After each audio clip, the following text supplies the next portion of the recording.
Hai semua, nama aku Felicity. Dan sekitar setahun lalu, aku baru tahu kalau cinta pertamaku itu bapak tiriku.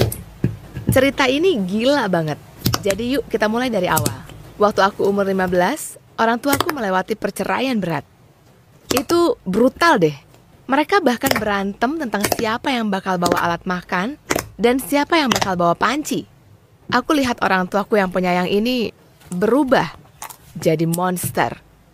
Disitulah aku mulai mikir, oh, cinta itu kayak gini ya. Bapakku keluar dan aku tinggal sama ibuku.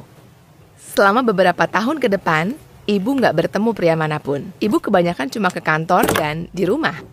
Kalau aku, ya, itu cerita yang benar-benar beda. Aku 15 tahun. Badanku mulai tumbuh dan cowok-cowok jadi gila. Jangan salah, aku suka perhatian yang aku dapetin. Semua tatapan haus, komentar, dan semua tentang itu. Tapi di saat cewek lain bermimpi tentang percintaan, aku malah jijik sama itu. Di bayanganku, itu semua berakhir ke patah hati dan kekecewaan. Jadi, aku cuma main sana-sini aja sama cowok-cowok. Satu-satunya cowok yang aku merasa nyambung itu cuma Benedict. Dia 3 tahun lebih tua dan udah lulus SMA. Orang tua dia cerai juga, dan dia satu-satunya orang yang aku rela seriusin. Lalu dia berusaha untuk merusak ini. Itu terjadi di akhir tahun sekolah, waktu dia udah berencana pindah ke negara bagian lain. Dia minta ketemu aku di taman, di tempat kita biasanya. Waktu aku ketemu dia, aku merasa kali ini kayak beda. Felicity, boleh aku serius sebentar? Kata dia, lalu kami duduk di atas rumput. Aku tahu kita selalu bayangin diri kita bebas dari kekangan dan patah hati, nikah, dan semua itu. Jadi, aku cuma bakal tanya kamu sekali ini aja. Kamu, kira-kira, mau pacaran beneran sama aku nggak? Aku kaget banget. Aku rasa kalau dia beneran tahu aku, dia harusnya nggak tanya pertanyaan kayak gitu. Aku langsung bilang enggak, dan aku nggak mau dengar tentang itu lagi.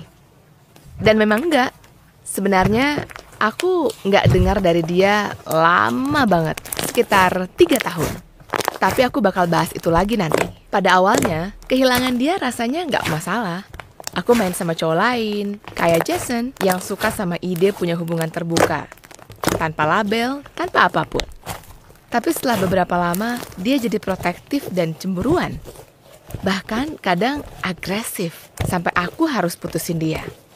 Yang parahnya, ini seperti menginspirasi ibuku untuk lebih sering keluar.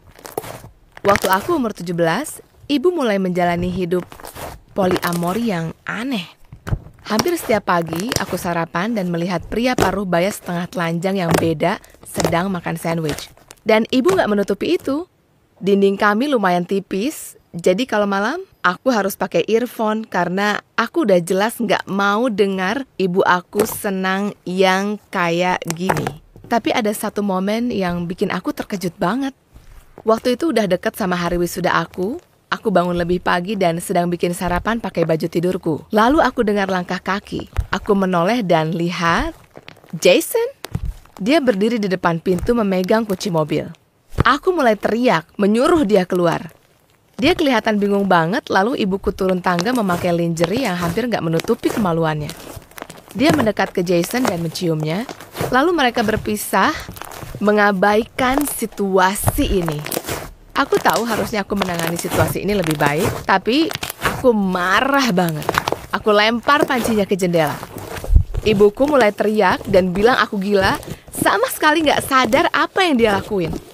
Di hari itu juga, aku memutuskan kalau aku nggak mau dia ada di hidupku. Aku minta ibuku untuk nggak datang ke wisudaku, aku keluar dari rumah, dan sama sekali nggak ngomong lagi sama ibuku. Tapi ini bukan bagian paling gila dari ceritanya. Waktu aku masuk kuliah, aku menemukan bagian lain dari diriku yang aku baru tahu. Aku satu kamar sama cewek lain dari kelasku, Robin. Dia cewek paling keren yang pernah aku lihat. Dia mengungkapkan pikirannya dan sangat aktif ikut protes dan sebagainya.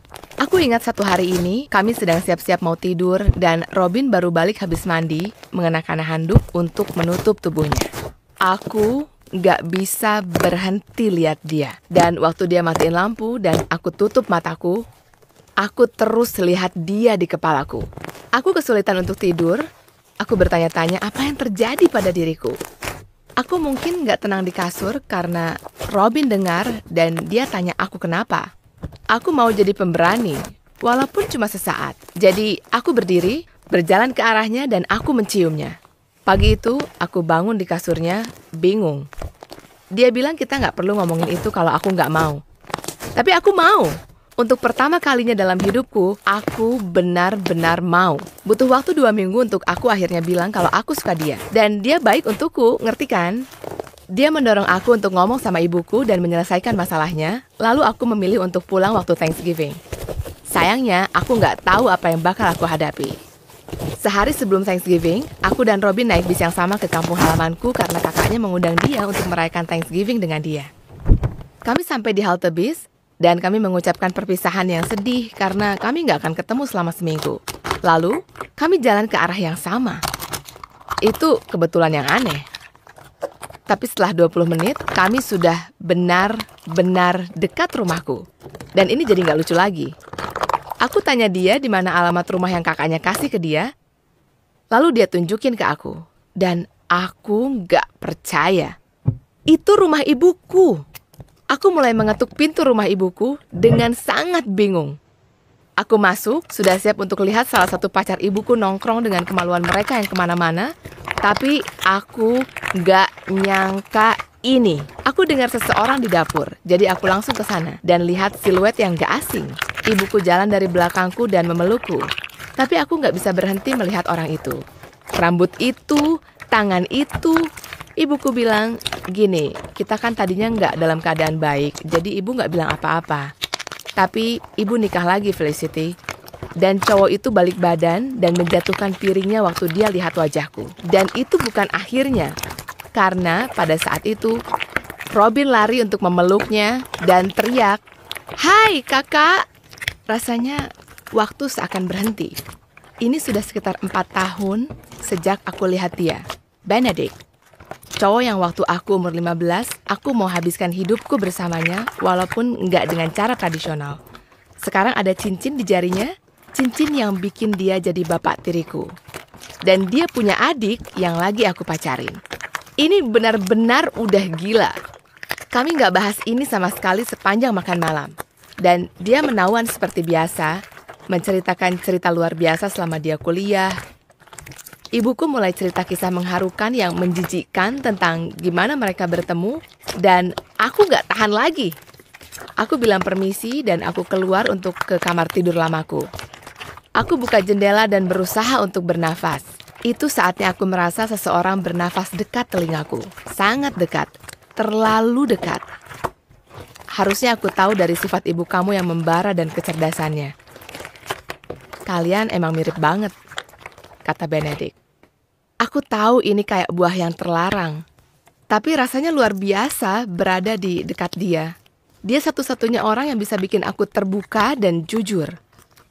Aku ingat dia menembak aku 4 tahun yang lalu, dan aku benci diriku karena aku kasih dia jawaban yang salah. Aku balik badan, dan aku merasa sangat dekat dengan dia. Aku bahkan merasa bibirnya hanya beberapa inci dariku. Tapi tiba-tiba aku teringat seluruh hidupku.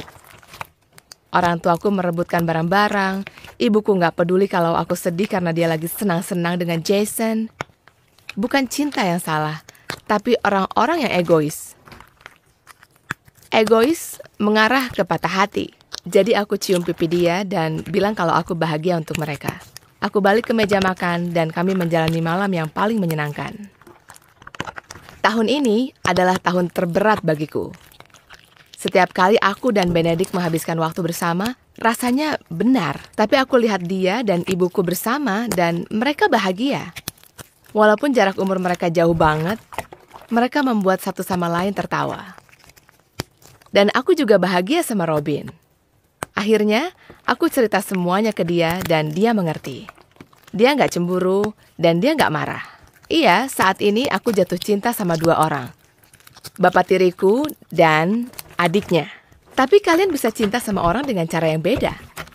Dan cara terbaik untuk mencintai seseorang adalah dengan tidak egois dan membiarkan mereka bahagia.